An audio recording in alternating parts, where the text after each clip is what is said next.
America में शनिवार को राष्ट्रपति डोनाल्ड ट्रंप की नीतियों के खिलाफ विरोध प्रदर्शनों की दूसरी बड़ी लहर देखने को मिली।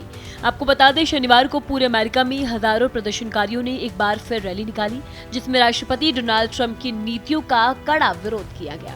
प्रदर्शनों की पहली लहर के बाद प्रदर्शनकारी ट्रंप की नीतियों, जिसमें टैरिफ लगाना और उनकी धमकियां शामिल हैं, उनके खिलाफ सड़कों पर लौट आए। वहीं इससे पहले की बात की जाए तो इससे पहले एक रिपोर्ट में कहा गया था कि पूरे अमेरिका में लगभग 400 रैलियां होने वाली हैं। इन रैलियों का आयोजन कार्यकर्ता समूह 50501 कर रहा है। इस नाम का मतलब है 50 राज्यों में एकजुट होकर 50 विरोध प्रदर्शन। जी हाँ, जनवरी में ट्रंप के ओवल ऑफिस का कार्यभार संभालने के बाद से ये प्रदर्शनकारी 3 बार अब तक सड़कों पर उतर चुके हैं, जिससे ये अमेरिकी राष्ट्रपति ट्रंप के खिलाफ विरोध की चौथी बड़ी लहर बन गई है।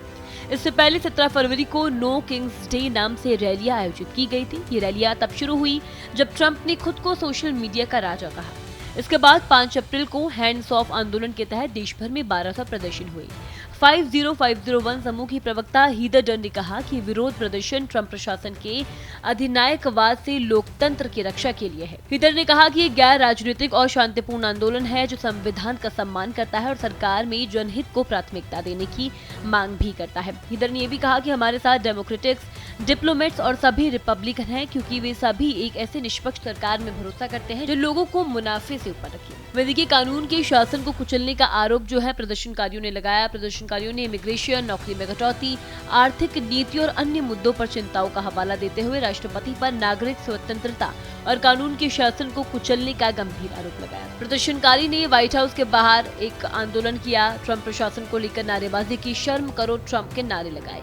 शनिवार को व्हाइट हाउस के बाहर प्रदर्शनकारियों ने श्रमिकों के पास शक्ति होनी चाहिए, कोई राजतंत्र नहीं, ऐसा बयान भी दिए। इजराइल को हथियार देना बंद करे, प्रदर्शनकारियों का ये भी कहना था। वहीं आपको बता दें कि मैनहट्टन से लेकर सैन फ्रांसिस्को तक प्रदर्शनकारियों ने ट्रंप के प्रशासन के खिलाफ गुस्सा जो है वो जाहिर किया। सैन फ्रांसिस्को में प्रशांत महासागर के किनारे ओशन बीच की रेत पर महाभियोग लगाओ और हटाओ का एक बैनर भी देखा गया। प्रदर्शनकारियों ने उन प्रवासियों के समर्थन में नारे लगाए जिन्हें ट्रंप प्रशासन ने निर्वासित किया है या फिर निर्वासित करने का प्रयास जो है वो कर रहा है। उन्होंने ट्रंप के कार्यालय में निकाले गए संघीय कर्मचारियों के साथ एकजुटता भी जताई। वॉशिंगटन में रैली में शामिल हुई आरोन बर्ग ने कहा कि मुझे चिंता है कि प्रशासन बिना उचित प्रक्रिया के अमेरिका नागरिकों को कैद करेगा और निर्वासित करेगा। उन्होंने ये भी कहा कि उनकी बेटी ट्रांसजेंडर है और वो सबसे ज्यादा चिंतित है। जैक्सनविले, फ्लोरिडा में सैकड़ों लोग कई कारणों का विरोध करने के लिए सड़कों पर उतरे, जिसमें LGBTQ समुदाय और राष्ट्रपति के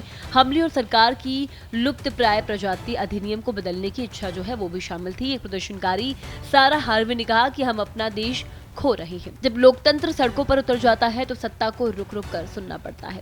अमेरिका की आवाज सिर्फ ट्रंप के खिलाफ नहीं, ये उस हर व्यवस्था के खिलाफ है जो लोगों को डराकर बांटकर चुप कराना चाहती है। सवाल देखिए अब सिर्फ विरोध का नहीं, भविष्य बचाने का है। संविधान, अधिकार और सम्मान की लड़ाई अब केवल वोट की नहीं, आवाज की भी है। यह आंदोलन बताता है कि जनता जब जागती है तब बदलाव सिर्फ मुमकिन नहीं, अनिवार्य हो जाता है। फिलहाल इस खबर में इतना ही। इस तरह की तमाम और बड़ी खबरें देखने के लिए देखते रहे भारत एक्सप्रेस।